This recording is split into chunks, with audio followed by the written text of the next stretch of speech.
Hello everyone, I'm Kastor and welcome back to Kastor's Wrapup. This time we are wrapping up Vambrace Cold Soul, a game that we actually did finish. Let's have a look at the good, the bad, and my final score for the game. Let's begin with an overview and history of the game. Vambrace Cold Soul was released in 2019 as a roguelike dungeon crawler by AWST Games, a South Korean game studio. It was released on the PC, Switch, PS4 and Xbox One.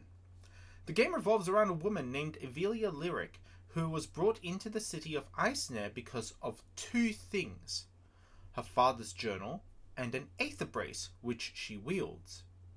She is arrested by the local guard and put into prison, but was later let out. Eisner is under siege by the King of Shades, an entity that has some strange motive for wanting to destroy Eisner and kill all the inhabitants. It is up to Evelia, the inhabitants and mercenaries of Eisner, to repel the King of Shades and put an end to his schemes. The game has around 6 chapters and an epilogue, and depending on some of the choices, the endings may change. It's not a very long game, so it's worth having a bit of a look at least once. There are collectibles as well, which is represented by Evelia's wardrobe. There are a lot of unlockables for this game. So with all this in mind, let's have a look at the good, the bad, and what I gave for as a rating. As always, we start with the good. The story of Vambrace is rather intriguing. There are quite a few twists and turns in this story to keep the story flowing well.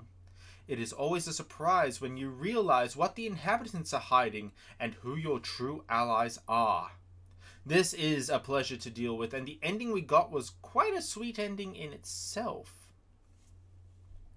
When I started playing Vambrace, a game came straight to mind, and the viewers also noted the similarity. You will notice how similar Vambrace is to Darkest Dungeon, a game that I have actually done an entire playthrough of.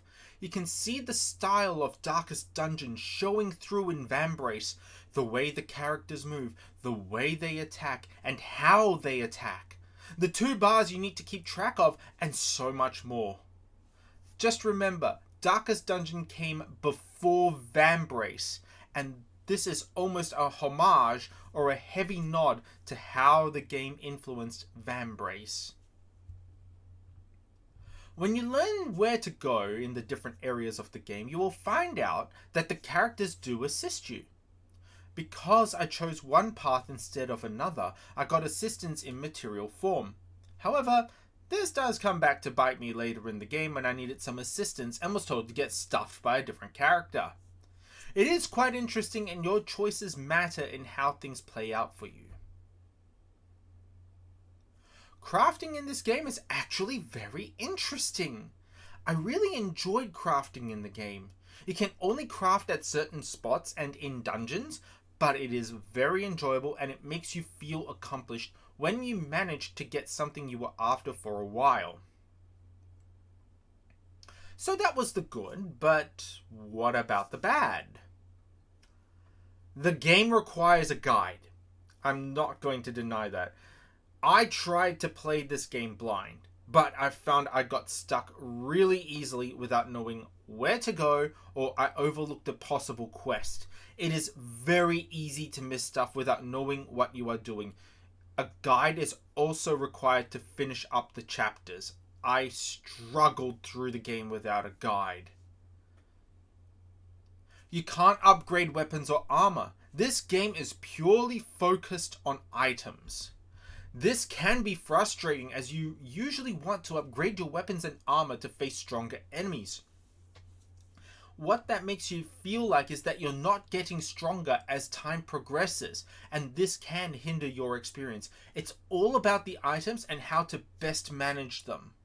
Optimization of your items and your accessories are key in this game, which honestly makes you feel weaker than you actually are.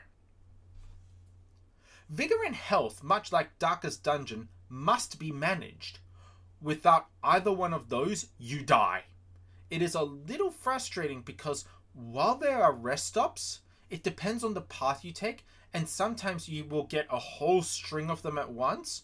but sometimes they are as barren as the Sahara because every area you enter into is randomly generated. You are so limited by your pack weight. It's frustrating that you can only store in town or craft in the dungeons, which is the only ways to reduce your weight. Managing inventory is important in this game. There is no real way to move some of the extra weight to storage except in town. It's the only way to do it. And what your characters wear adds to the weight, reducing what you can carry in the first place. I also have some neutral points. These are points that I worked out through playing the game, and I'm not sure if I like it or not, but it's also worth mentioning for the sake of completeness. The dungeons are linear. There's often one path that, while it may branch, it's usually very straight to an endpoint. Some people like linearity in their dungeons, others hate it. I am more for some form of linearity, but only if I am able to get something good or useful by going somewhere.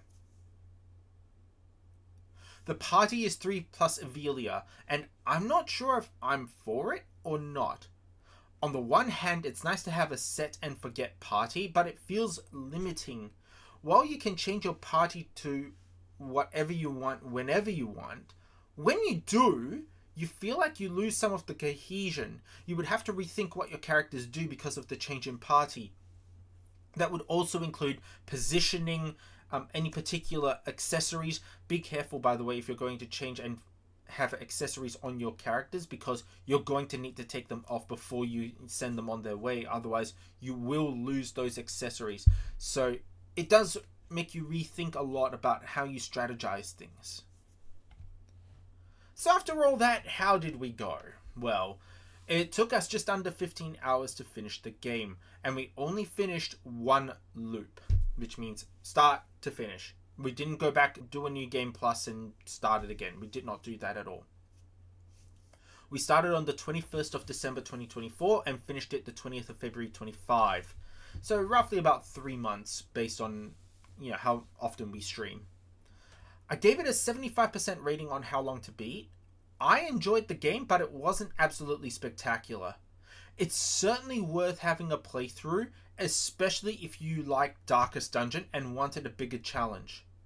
One thing to note as well, according to a viewer while I was streaming the game, Vambrace was actually harder on release because of the Geistometer not resetting after every area and some of the other mechanics in the game, but this got patched out as the game was not getting completed due to how difficult it was.